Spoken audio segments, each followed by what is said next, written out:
I always say I'm clairvoyant, but my joke is that my clairvoyance is out of focus, right? It's like my clairvoyance needs glasses. And sometimes that clairsentience also shows up in the way like people feel goosebumps, or I feel that in my head, or right, all those kind of pieces. And so we all receive information in usually a variety of ways. Hi, everybody. Welcome to the Ask Julie Ryan Show. I'm delighted you could join us today. My intention in doing this show is to provide information, insight, and comfort to people all over the world by helping to answer life's unanswerable questions. Speaking of unanswerable questions, we got an Akashic Records expert on today. Lisa Barnett's joining us. Hi, Lisa. Hi, Julie. I am so excited to be here with you to share the infinite wisdom of the Akashic Records with you and your listeners. Oh, me too. I got questions for you, girl. So let's just get right to it. What are Akashic Records? Oh, perfect first question, right? So the Akashic Records are the recording of your soul's journey through all time, space continuum. And what that means in English is that when your soul individuates from source, it literally goes on this infinite journey. And everything you ever do, every place you live, or every dimension you even reside in is all recorded in this field known as the Akasha. And the Akasha is part of source energy. It is part of the quantum field. It is all a very infinite energy. But what that means for you is that the wisdom of your soul, of all the lives you've lived and all the information you've learned throughout time-space continuum, throughout history, is available to you to really access in your own Akashic Records. Where did the Akashic Records originate, and what's the earliest mention of them?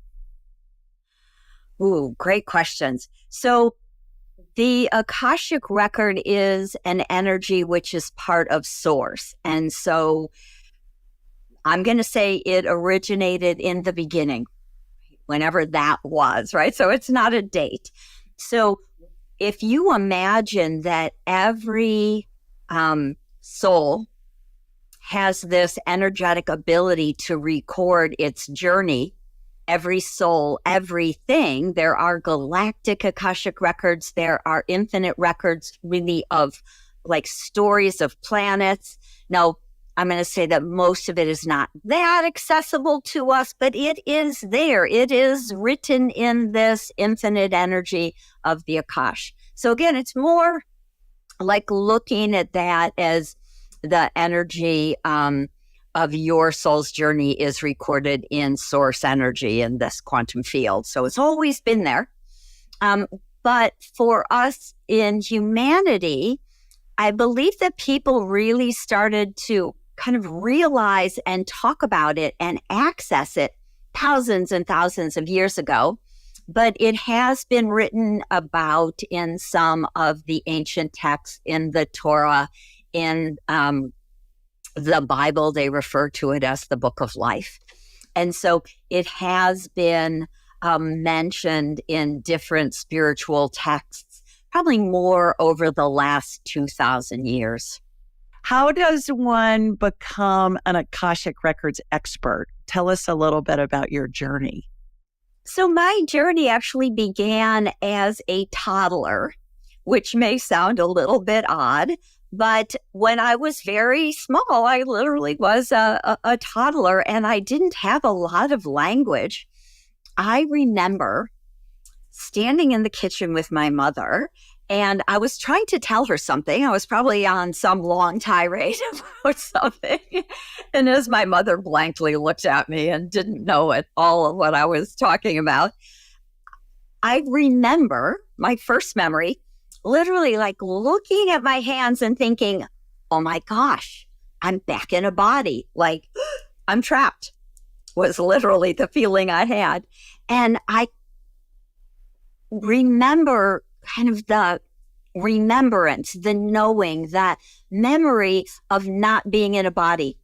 And what I've realized after many years of working in the Akashic Records and asking different questions about these sorts of things, I remember actually being with two other etheric souls, right? There was the three of us communicating without all these words. And I really feel that this was my two soul sisters that I was saying goodbye to. I'll see you on the other side, of which at that point, the other side was Earth, right? And so as a child, I had two soul sisters, really deep, deep, deep, deep friends, people I always knew. So I was always somewhat awake in this way. I was always a bit aware that there was so much more than this, that I had come to do some spiritual work. I started to study as a teenager back in, really, it was the late 60s. I was in high school and I started reading all the more spiritual books, esoteric books that I could get my hands on. And so it has been a lifelong study for me. And eventually I really became more psychic. I became an intuitive energy healer. And through that process, I started to be able to hear the Akashic Record Keeper speak to me. And once I could hear them, it took a while. It was even a 5-year process. And so I kind of like to say that because oftentimes people think about spiritual awakening or our spiritual journeys as something that happens overnight. Like, oh, I could hear and then I knew and then I did and then it happened, right? Like it's going to happen in a week or a month or even a year. But a lot of that process for me went on for 5, 10, 20 years. So 30 plus years later, I'm still learning, growing, listening to the record keepers, doing what they ask in the world. So it really was a journey of becoming and realizing that part of my soul's plan, one of my purposes was to help anchor the Akashic Records back on the planet. Interesting. Well, it's been my experience, Lisa, that all little children, we all come in with the ability to communicate with spirit. We all come in with intuitive abilities. And what you mentioned to your mom, standing there in the kitchen as a toddler, I've heard many, many times from mothers and grandmothers, primarily about their children and their grandchildren. And also it's been my experience that we start to shut down those abilities around the age of 7 or so, 6, 7, 8-ish. Because we have adults telling us, oh, honey, that's just your imagination. That's not really real. Or friends saying, oh, man, you're just weird. What's wrong with you? Why are you talking to somebody that's not there? Are you nuts? What's going on? And I understand that. I learned how to do all this, what I call woo-woo stuff, the being a psychic medium and a medical intuitive and all of that. And I also... It doesn't come in instantly. It's interesting to me that you're saying that because I find people that are doing this as a child, sometimes they believe that they just have it and they just run off with it and it works great. But it's been my experience, even if somebody does keep those skills front and center as they're growing, it's practice. The more you do it, the more you get validation for the information you receive, the more validation you get, the more you trust it. And then it's just second nature. So I too have been at this for 30 years, not full time until the last 5 or 6 years, but my skills continued to sharpen too, just from using it. It's like walking. Back to the toddler, a toddler has to practice walking. The toddler doesn't just get up and walk without ever falling down. It's not how it works. And I think this is the same thing. Absolutely. It's absolutely true. And practice. And the other side of it is that we grow and change, right? As a person, as a personality. Well, we can deepen our faith. We can hone our skills. Sometimes that's by taking classes or just practicing more. And the very interesting part right now in history is there is actually more light coming to the earth. There is higher vibrational energies. We're actually seeing it as solar flares. There's more aurora borealis, those beautiful northern lights, but coming way further down into the country, all over the world, all over the planet. And that really is more light on the earth. And many of us feel it. Sometimes we feel it just as being really exhausted or kind of being out of our bodies or weird. Sometimes it just feels like wobbly to me. But literally, as the vibration raises on the earth, which it is doing, that will raise our vibration and that will expand our gifts. And so we'll all be seeing our gifts opening and expanding and getting stronger, better, more really over this next year. I think is going to be a big shift for everyone on the planet, but really over the next 5 and 10 years, as more light is coming to Earth, we'll start to notice it more globally for humanity. Why do you think that's happening? Why is more light coming to Earth? So if we go back and we look at some of the ideas of the Indian idea, the East Indian Vedic astrology, and they talk about yugas that last a yuga, lasts 26,000 years, right? So they're cycles, and those cycles are connected to where the planet is in the galaxy. And so galactically, and that kind of big galactic alignment, we are more aligned to the center of our galaxy. And this really allows a higher energy, more light come to Earth. And so what we've seen through history, although it's usually not called that, but we go through different ages, and the Dark Age is a good example of it. So 1,000 years ago, we were at a very energetic low point in the world, a very, little light on the earth. And so that means that there was just, not much wisdom. There was a lot of fear. There was a lot of, challenges, the Dark Ages, right?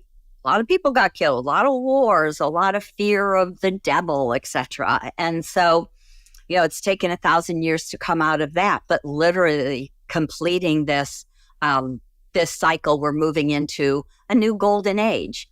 And again, these are big cycles. These are 600 or 800 year cycles.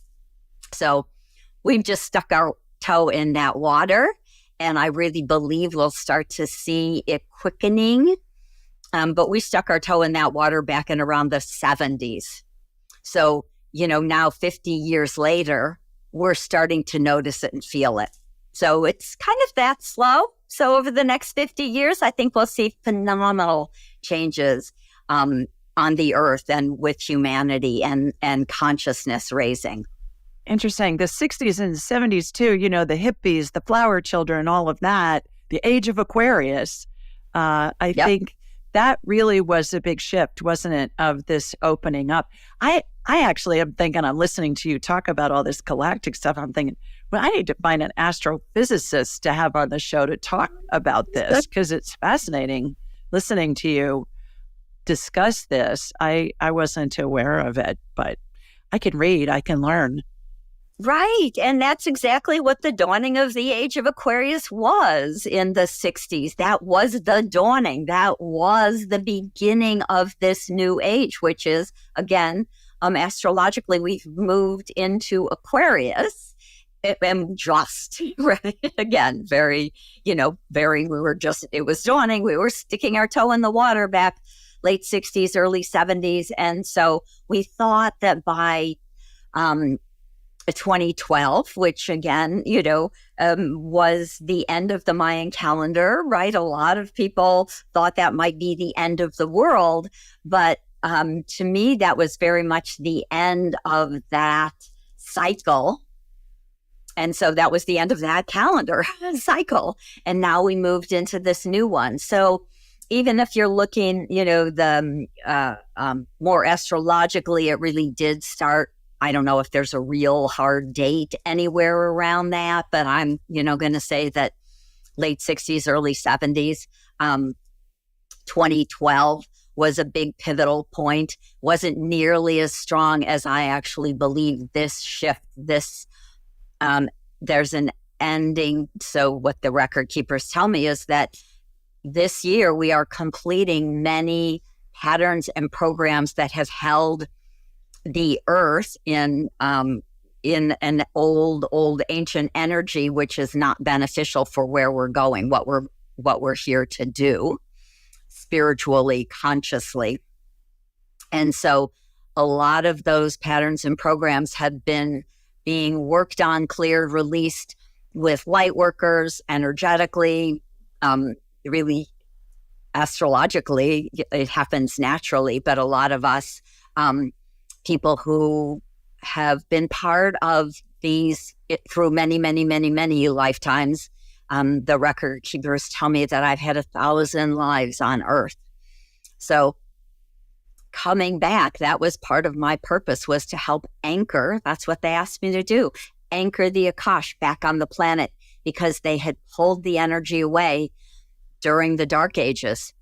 And so they said, now is the time, again, with the dawning of the age of Aquarius, now is the time to re-anchor the Akash so people can access their soul guidance, their wisdom, their library. And so it's all coming together in just a very perfect way. And so I think we'll see a lot of big shifts next year. I keep having the Fifth Dimension song, The Age of Aquarius, Aquarius. Yeah, I'm going to hear that in my head playing while you're talking about all of this.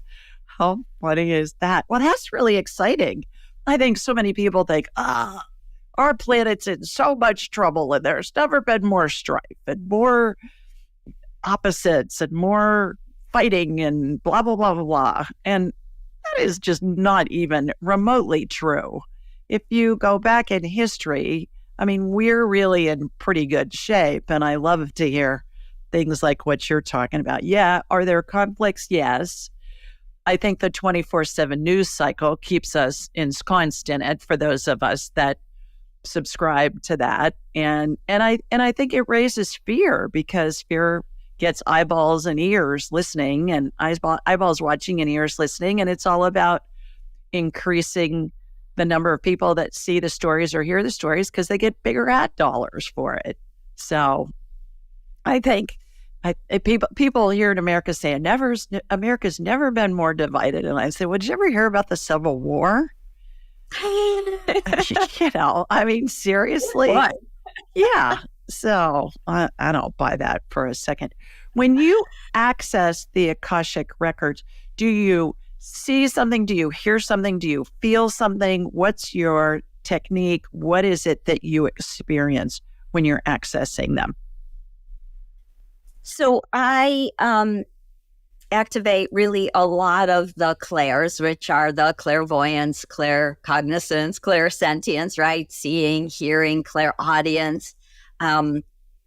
So everyone, again, has these abilities, these gifts. Most of us are never taught about them. No one, again, they're things that we often have to kind of activate by putting our attention on them and focus and practice, right? So even meditating takes a while, right? That's about quieting your mind and really more moving into your heart center. These are practices. We all have the abilities and we need to practice them. So what I have been given by the Akashic Record Keepers, so let me just go back one step, which is everyone has their own Akashic library, right? The Akashic Records is actually like a big library, and each person has their own, along with a set of librarians. And so the librarians, I often refer to as the Akashic Record Keepers or the Record Keepers. We have a whole team of them. So again, it's amazing that each and every person, has all these different types of guides. We have a team of angels. We have some guides that are much more connected to our earthly life. And we have our Akashic Record Keepers that keep this infinite wisdom of your soul's journey throughout time in the Akashic Records. And so when the record keepers start to talk to me, right, before I figured out who was talking to me, they asked me to start a school. And when I said, well, how do I do that?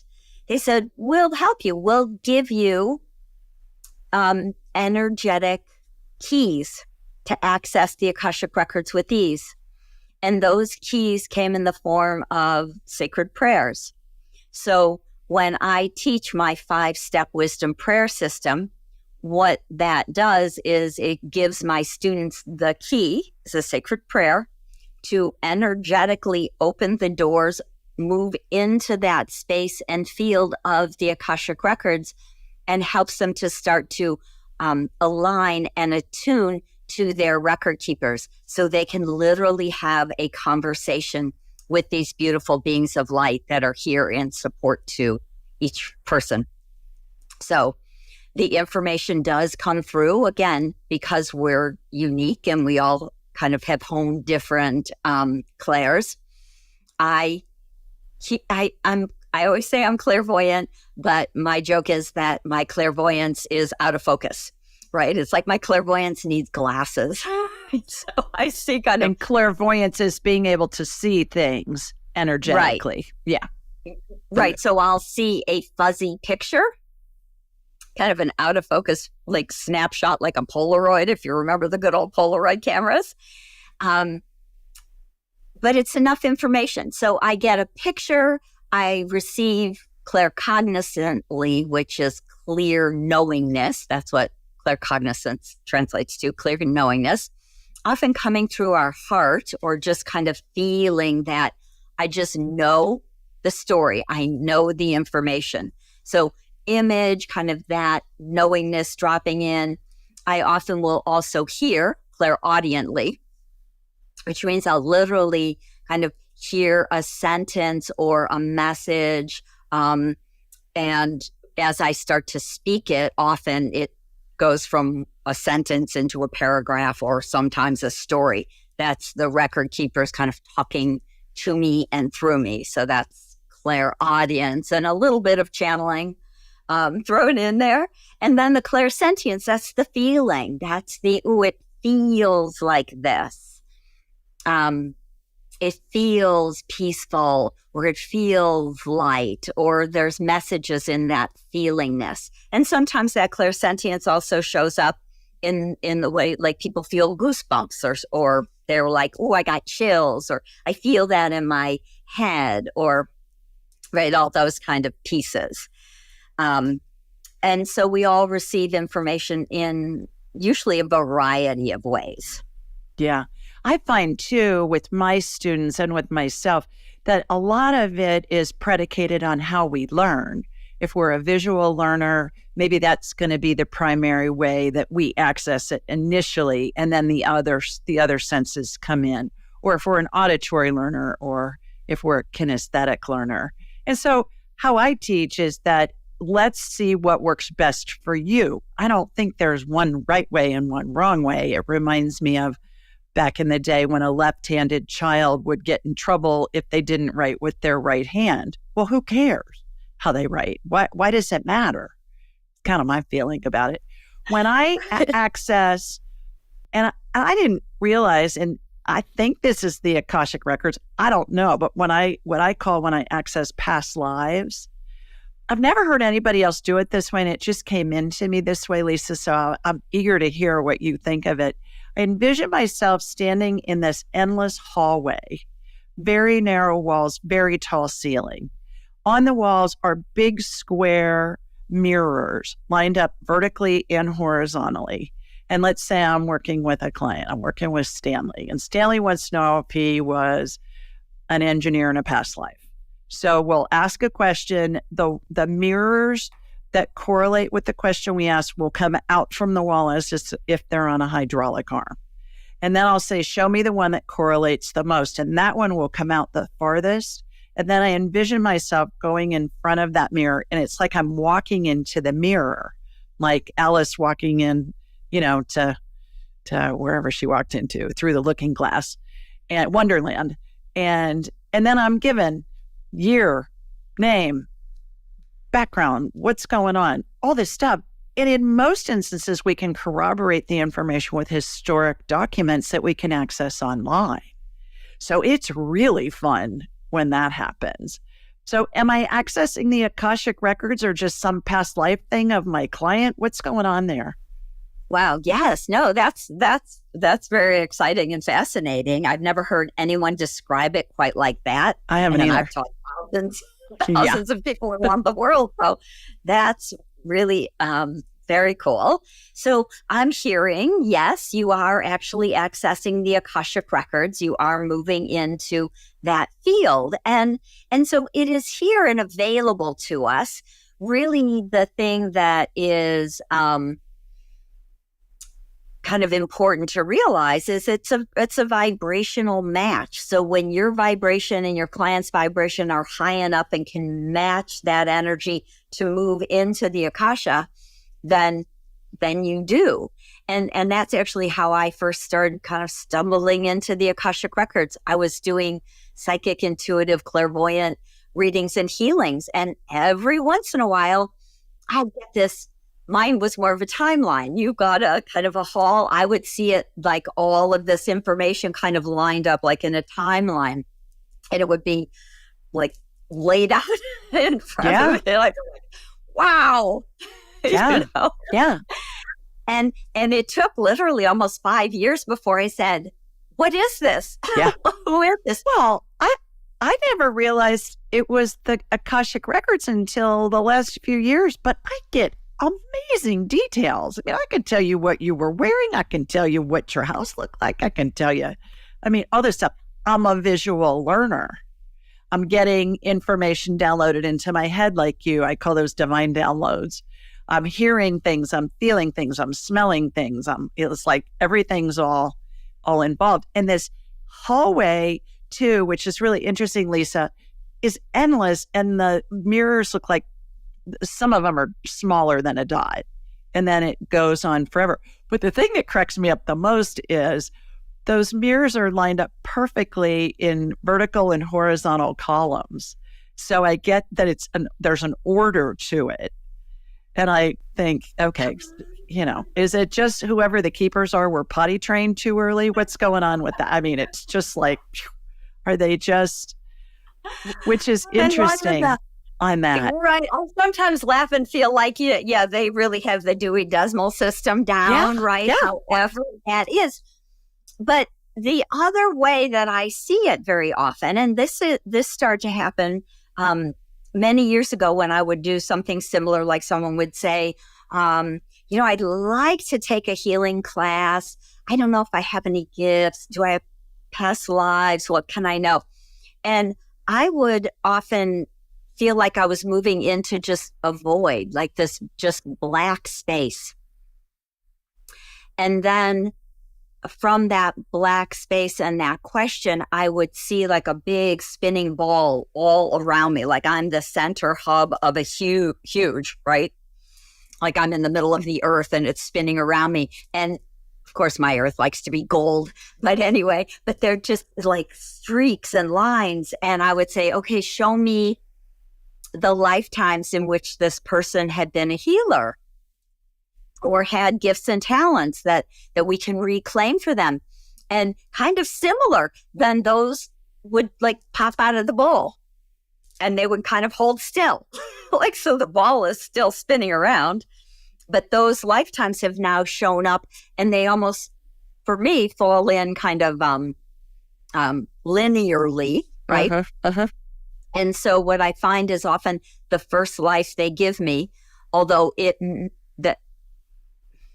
So it really isn't totally linear, because often the first life they want to talk about is the one that's most similar or connected to this present lifetime. I get the exact same thing. Yeah. Right. What's the So correlation? it might be a work or a karmic pattern or soul contract. So it might be 800 years ago, and that is very similar in a sense. And we're completing some patterns, reclaiming those gifts, clearing, releasing the trauma that may have kept that person from accessing, say, those healing gifts. And then we can do a lot of healing work around that. And then the record keepers say, oh, now you can come forward to the other 2 lifetimes where they were healers, or maybe they did kind of medicinal herbs or tinctures. Maybe they were a shaman. So these 4 different lifetimes will kind of line up in almost in a sense, order of importance, I guess would be the way to say it. And then we can heal anything that needs to be released, any old contracts, any vows. Sometimes we make a vow that says, I'm never going to do that again. That got me killed, right? So those lives where we were killed as a witch or burned at the stake or run out of town or locked away, whatever it was. And so we can energetically, in this space of the quantum field of the Akashic Records of Source, it's all really part and parcel of the same thing. We can clear, release, delete vows, update contracts, release contracts that no longer serve you, that are from a past life, because since you're not in that life, they're not serving you anymore. And do healing on all of that, and then energetically kind of reclaim all of those gifts and talents, like bringing them present into the person, into their energy field, body now. And then those past lives, which have now been healed. So it's kind of fascinating, again, because we're in the quantum field. They go back as changed lives into that quantum field. So it's a pretty interesting thing, because I believe that life for that person has shifted. Now, I couldn't ever prove it because, I can't physically at the moment. Who knows? Maybe next year I'll be able to travel outside of time and space in my body and go check it out. But that's what it feels like, because literally the person in the present time has changed. They've released the fear. They've released those vows. They've released whatever, those old contracts, the blocks that have been holding them back. I see when I'm working with people, I love, and I'm sure you get this, I love when people who either call into my show or they are a client, they'll say, okay, tell me about my past lives. And I'll say, honey, I'm not going to live long enough to talk to you about all your past lives. So that's why we cut to the chase. Do you have a question that you want to know about? We'll hone in on that one little snippet of your past lives. But I find, and I'm interested to hear your take on this, Lisa, that there will be a semblance of a script that will repeat throughout multiple lifetimes. And we're looking at that same little bit of the script from a different perspective, different time, different what's happening in the world. Where are you? What language are you speaking? What's the circumstance? But it's an underlying script that's the same. And it's been my experience and my thought that we're looking at that script from a bunch of different perspectives. Maybe you're the person who dies as a child. Maybe in the next lifetime, you're the mother of, the father of, the sister of, the colleague of, the doctor of, the whatever.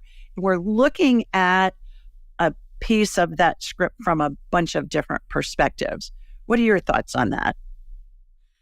Yeah, absolutely. I agree completely. My thought is that the way I understand it through the Akashic Records is that there are many, many things that we want to learn about, right? Just being human, emotions, relationships, just functioning in the world, honestly, is a lot of growth. And so we often call it karma. But to me, what we're looking at is patterns that are challenges to us, and they're usually challenges to all humans. And we want to learn and grow. So our biggest mission, well, we have a couple big missions when we come into a body. one of the biggest ones is about soul growth, and that means learning. So we write a plan, right? So my book that came out in January is called Your Soul Has a Plan, right? Understanding your life purpose through the Akashic Records, because we make a huge plan every single lifetime. And we say, I never worked out that jealousy pattern or that addictive pattern or that kind of creative pattern, right? Which could be anything. So I want to work on abundance or creativity. And that may mean that you are in one life born, let's go with abundance. One life you're born into a very, very poor family where you struggle all of your lifetime with poverty, and your soul's desire, part of the plan, is to actually learn how to break free from that. Now, when we look at that bigger truth, the truth is that we are infinite, abundant souls, and all the abundance of the universe is here for us. If we can know, understand, tap into, align to, open to. And so we may struggle with abundance of, say, money, because of course there is abundance of love and abundance of health and, all those other aspects. But if we're looking at money, we may struggle for many, many different lifetimes around money. And maybe one lifetime it is as a child who is very poor and continues on following that same pattern.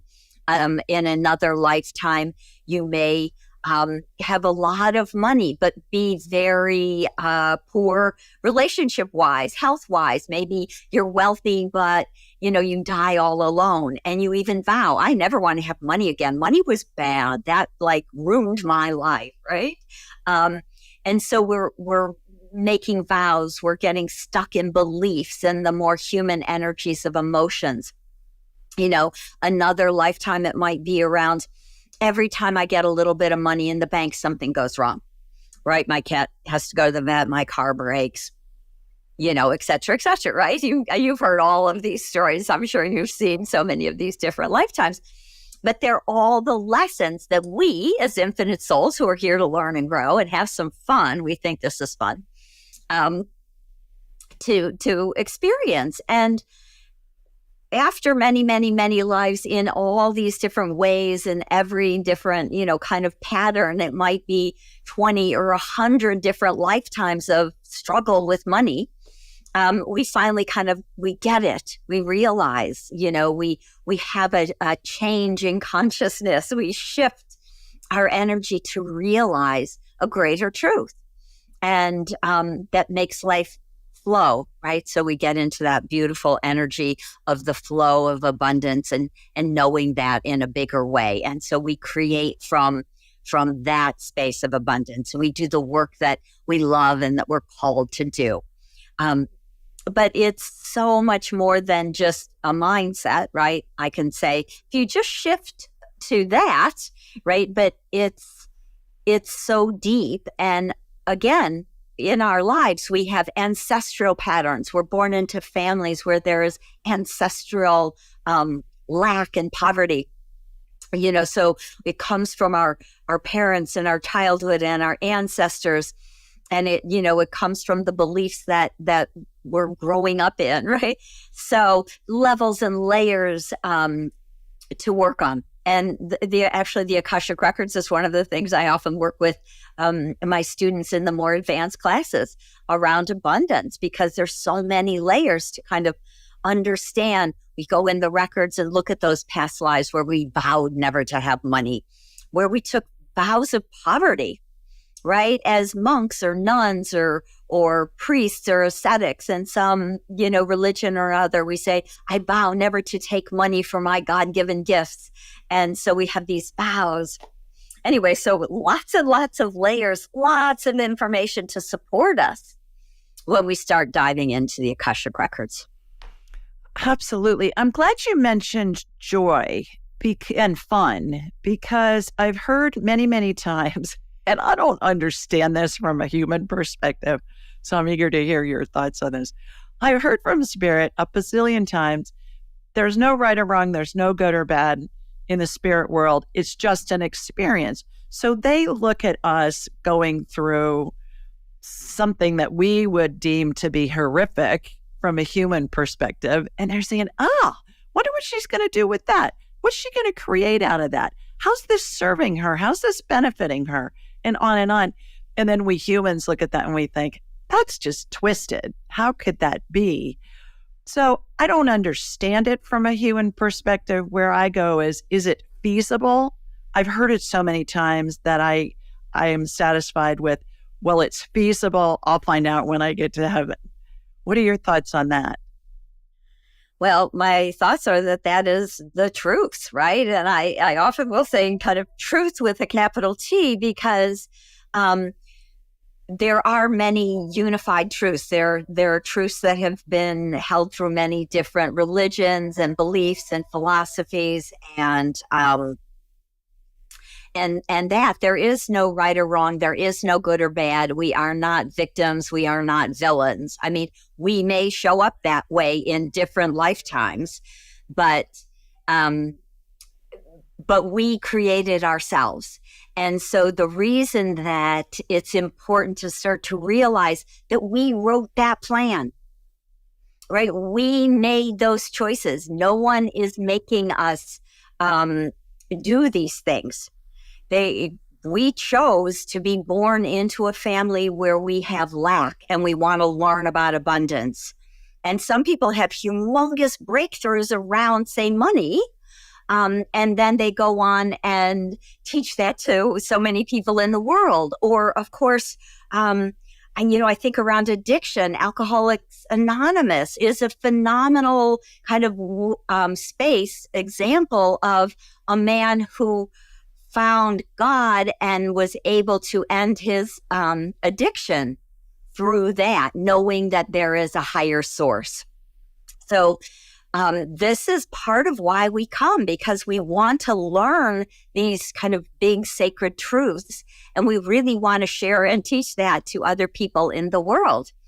And so as we start to raise our consciousness, become, more aware and awake, then we start to realize, when I can stay in my heart and kind of stay out of my head and my fear and those emotions that, chatter at us and we worry about, when we can stay in a space of love and caring, compassion, and peace, what we realize is that we are magnetic beings. We are calling back to us what we are putting out in the universe.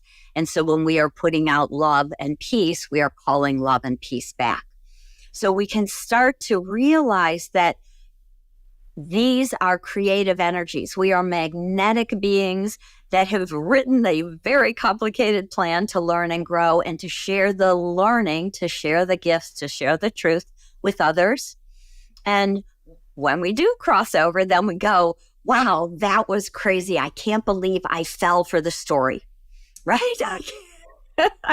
I can't believe I thought that was real, right? People go into such fear over so many different things. And not that it's not justified. There's a lot of horrific challenges in the world, in our lives. And so it's about somehow holding that space, creating the balance, right? Being that love and compassion and caring and forgiveness, because each and every one of us are pure divine souls. We are pure beings of light, and we have come to learn, to grow, to share, to teach. And we do it again and again, hundreds and hundreds of lifetimes here on this planet, as well as probably thousands or millions in other worlds and planes and dimensions. And that is kind of, if you look at it as a game, that's the game the soul plays, is, learning, growing, figuring it out, doing it again. Well, and I think we need that contrast in order to create, and we're here to create. That's how we grow. If everything was just hunky-hunky all the time, well, right, we wouldn't have any incentive to create. And yet, I agree with you in having compassion for those that have suffered horrifically in some instances. That would be a hard sell. Okay, you dreamt up that plan when you were in heaven before you were conceived and incarnated. And people say, why in the name of God would I ever do that? That's just why. I would never choose to do that.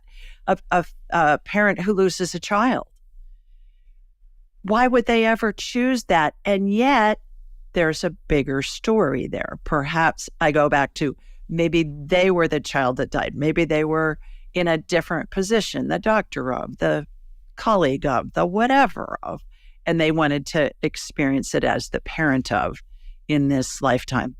I've got a generic question for you on the Akashic Records. I am a gal with a communications degree who's invented surgical devices that are sold throughout the world, some of which have been on the market for 30 years. I wasn't a medical provider. I'm not an engineer. People go, well, how'd that work? I don't know. I knew what was out there. I knew what the problems were. I came up with these ideas. I hired engineers. I have patents and trademarks and stuff. Is that in the Akashic Records too? Was I accessing somebody else, I don't know, going through ways to invent this? Certainly, I didn't have a background to do it, but the information came into me. Is all of that in the Akashic Records? Are the Akashic Records just people's life experiences? Does it all go into kind of like a collective consciousness that we can all access? How I perceive it is our heads are big satellite dishes. We receive and transmit frequencies. Every thought's on a frequency. So I was on that frequency line of information coming in. That's just one example of what I've lived.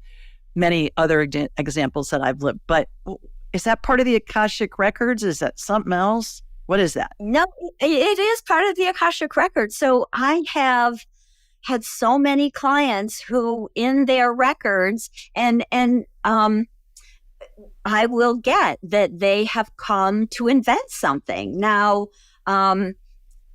sometimes, and it depends because nothing is written in stone.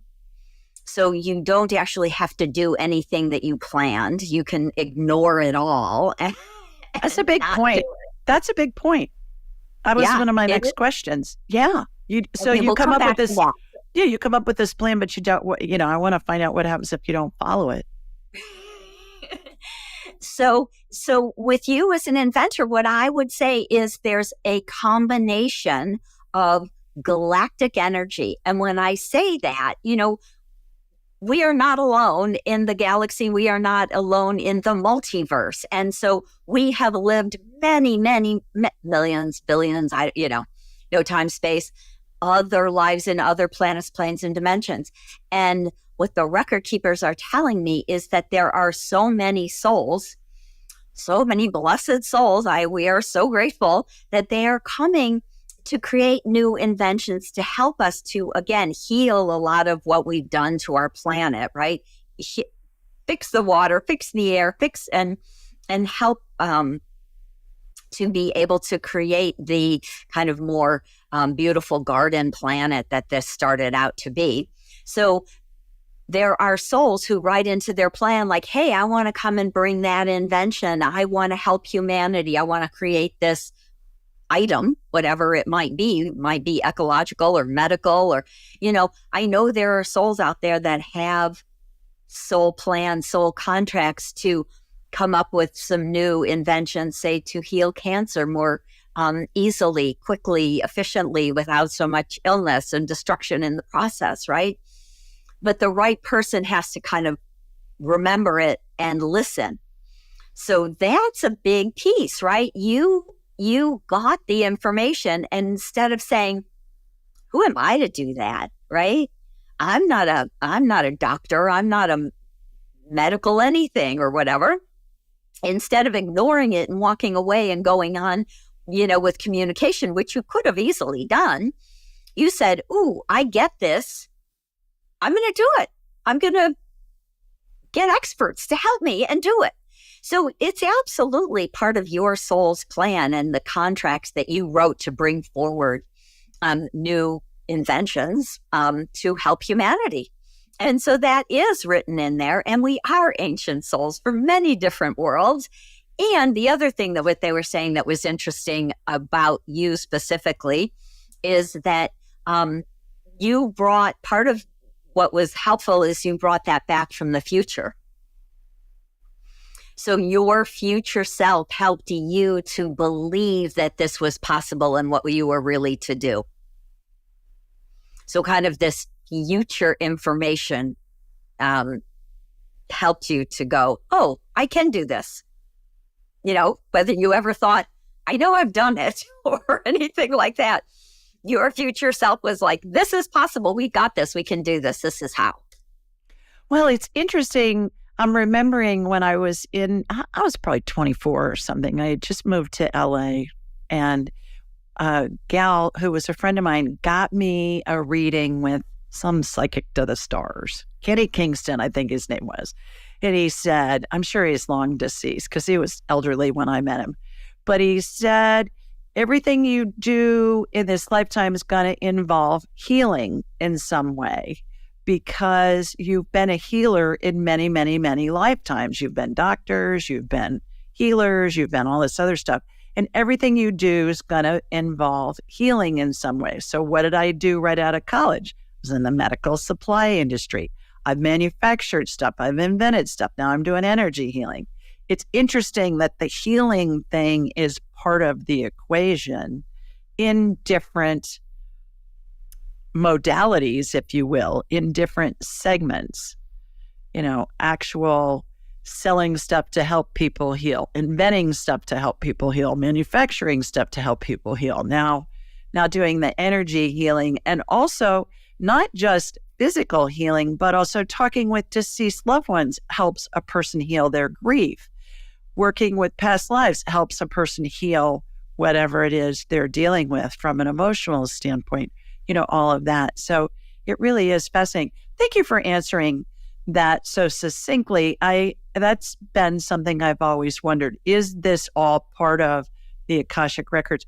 And are the Akashic Records what we also refer to as the collective consciousness, where we all have access to all information, certainly when we're in pure spirit form, but also when we're in human, when our spirit's connected to a body. What do you think about that?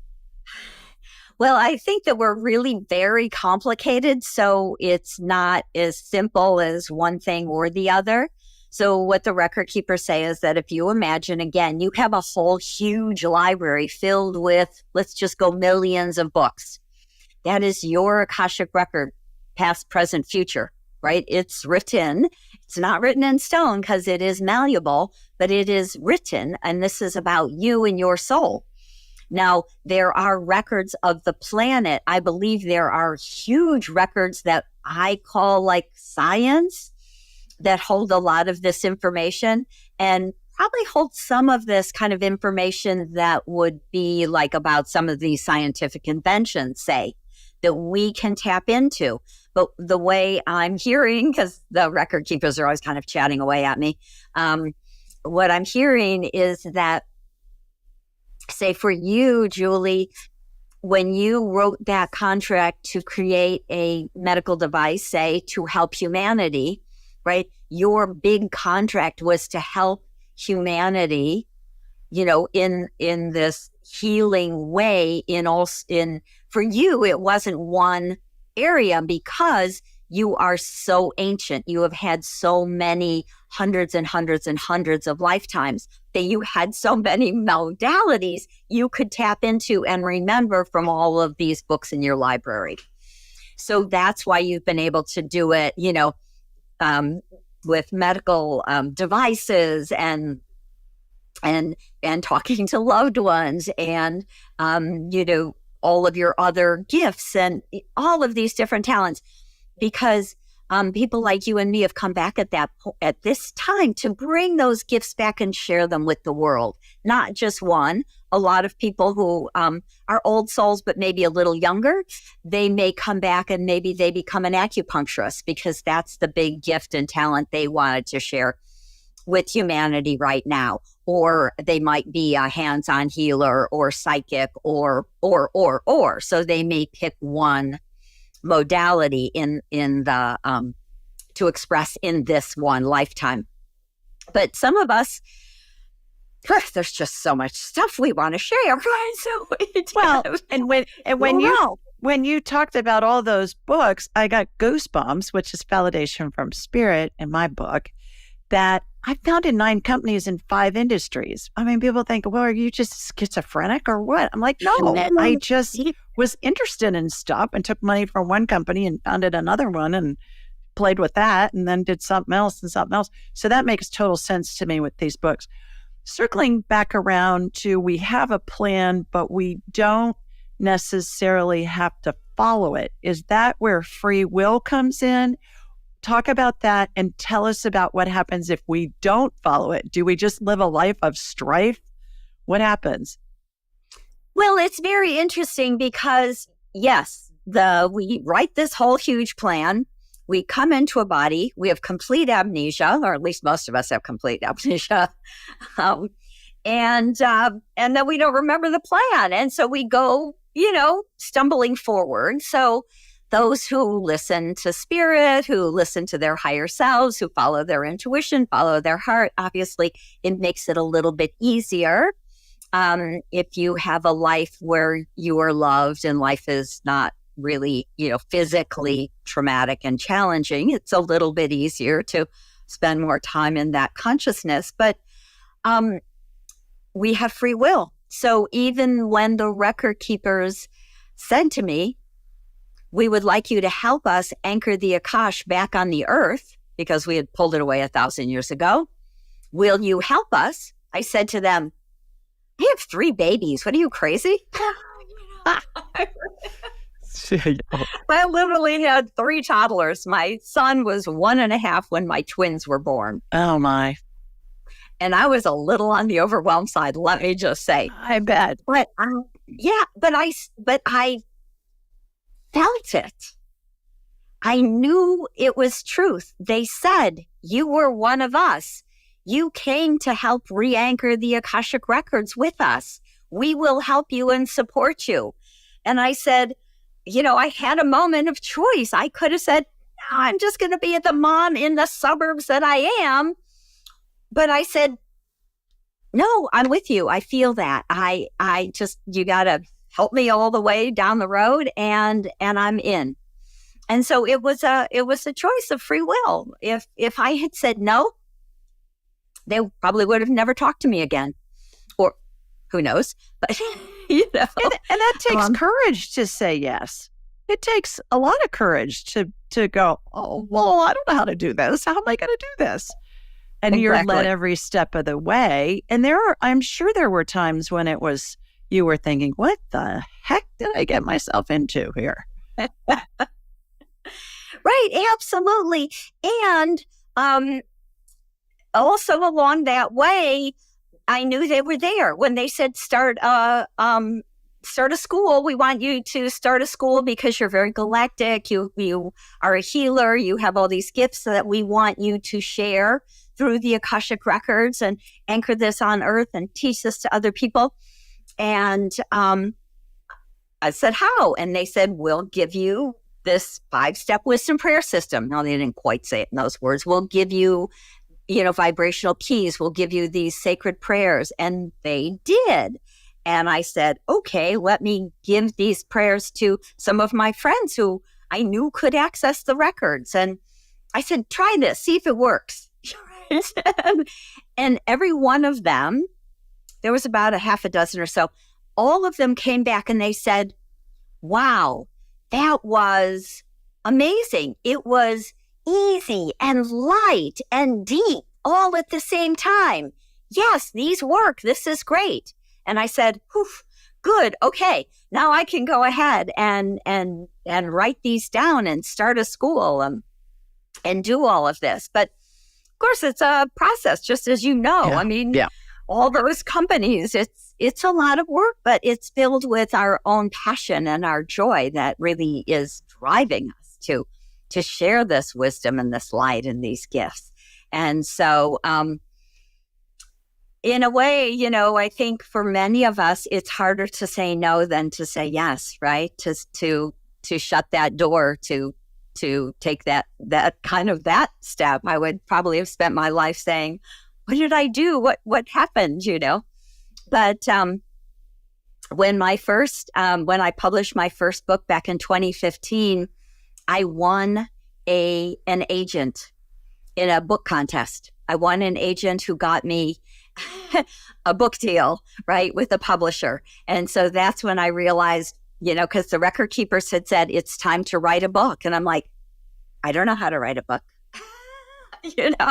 Yeah. And so I worked in the records, and they told me exactly, do this and do this. And I followed what they said, and it all worked out perfectly. And I did this book program that had a contest, and I won the first prize with an agent and a publisher. And so they have been, supporting me very, consciously all of these years. And so it's been a great, great blessing. So when we say yes, we are often really held and guided and supported by all of these beautiful beings of light, our Akashic record keepers, our angels, our different guides, our loved ones who have crossed over. They're all different. They're all in different realms. So, but they're all there supporting us. Yeah. Circling back to what happens when somebody doesn't follow their path. Oh, guys. Yeah, I think it becomes often a struggle. I think that they keep bumping up against the challenges, because we all write the challenges in, because it's through challenge, right? Through adversity that we often are growing, that we're starting to think out of the box. We're creating something new. We're thinking differently. So we're creating that way. We're overcoming the challenges. We're learning to forgive, all of those pieces. And when we start to say no, when we get stubborn or we get stuck in our ego or our personality, we're bumping up against that also. We're bumping up against the ego that wants to hold us down. And so those challenges keep repeating again and again, because we're not learning. We're not growing as a soul. We're really kind of blocking all of what we've come to do. We're blocking our plan to, from flowing through us. And so in many ways, we get stuck in that one space. And so we may live a very challenging life. And then once we're there kind of reviewing that life and that plan, it's like, oh, now I'm going to go back and do it again, because I didn't learn any of those lessons. I didn't share any of those gifts. I didn't do what I came to do. So now I'll go back again. Yeah, interesting. Couple last questions as we're wrapping up. I could talk to you all day, girl, but why do you think we incarnate? You touched on it a little bit before. Please say more. Why do you think we incarnate? Well, the way I understand it, and in, again, kind of having enough galactic memory of other lifetimes in angelic realms, or sometimes in other places or dimensions that are just all very lovely, right? That, as funny as it sounds, it's like it gets boring just lolling around in the universe. Is kind of how I get it. So as a soul, we did come to experience, right? We can look at it that way, that we individuated from Source because Source wanted to experience everything. The good, the bad, the ugly, the all of everything. And so we chose this planet, we realized was this, honestly, the way I hear it in the records is that we actually created the planet the way we have been experiencing it, to have the challenges and the traumas, the programs, the patterns, all of this different challenge, so that we could create this learning space to come to learn and grow. And so they often talk about it as, right, if you look at, again, kind of Vedic astrology or some of the East Indian beliefs and Buddhism or Hinduism, that we've been stuck in this karmic pattern or this wheel of life, of karma, that we've been really stuck in it. And that's part of why we come back again and again and again, as we spoke about earlier, to learn and to grow, to break through that pattern, that to have that learning, and then that ability to share it and help other people with what we've learned. So that old karmic wheel of life, the great news is it has been cleared from the Akashic Records. It has been cleared from the higher dimensions. And so now the humans on Earth are really working on finishing up their learning. They are working through becoming more conscious and making greater realizations and doing more forgiveness work and being more compassionate and starting to realize that it's time to heal our planet so that we can continue on this journey on this planet. But I really believe that over the next 50, 100 years, this planet will be a very different place. It will be a playground instead of a working place, that it will become more of a Garden of Eden where we will come and visit or vacation here, because we as souls have worked through a lot of this duality and are moving into a higher consciousness, which is really we call more like a tri-wave. It's more of a triangle than right or wrong, good or bad, binary duality. I'm sorry, the duality of that dichotomy, good or bad, right or wrong. And so moving into a different space and energy, the tri-wave, it will be a different world. It will be a different place. And that's what we're creating now. So the good news is, for even those stubborn people who have not finished their karmic lessons, I really believe that they will do more learning and growing in some of the other realms, in between realms and other spaces and places, and that this earth will become really a beautiful garden of peace and joy. What an amazing prediction and vision that is, that you've just shared with us. Thank you so much for that. How can people learn more about you and your work, Lisa? So you can find me at AkashicKnowing.com. And everything I do, my 4 books are there. I do Akashic readings and healing sessions for clients. I teach online workshops all of the time. And so really just finding me at Akashic Knowing is really the easiest way to learn all about all of the things that I offer, all the work, and I can teach you how to read your own Akashic records and transform your own life. Fabulous. What a fun, interesting, informative, and it's just been a fabulous conversation. What a delight to get to meet you and share all this information with you. Thank you for sharing your wisdom with us. All righty, everybody, that's it for this week. Wow, that's going to be a lot for you to digest. Sending you lots of love from Sweet Home, Alabama, mwah, and from California, too, where Lisa is. We'll see you next time. Bye, everybody. Thanks for joining us. Be sure to follow Julie on Instagram and YouTube at Ask Julie Ryan, and like her on Facebook at Ask Julie Ryan. To schedule an appointment or submit a question, please visit AskJulieRyan.com. This show is for informational purposes only. It is not intended to be medical, psychological, financial, or legal advice. Please contact a licensed professional. The Ask Julie Ryan Show, Julie Ryan and all parties involved in producing, recording, and distributing it assume no responsibility for listeners' actions based on any information heard on this or any Ask Julie Ryan shows or podcasts.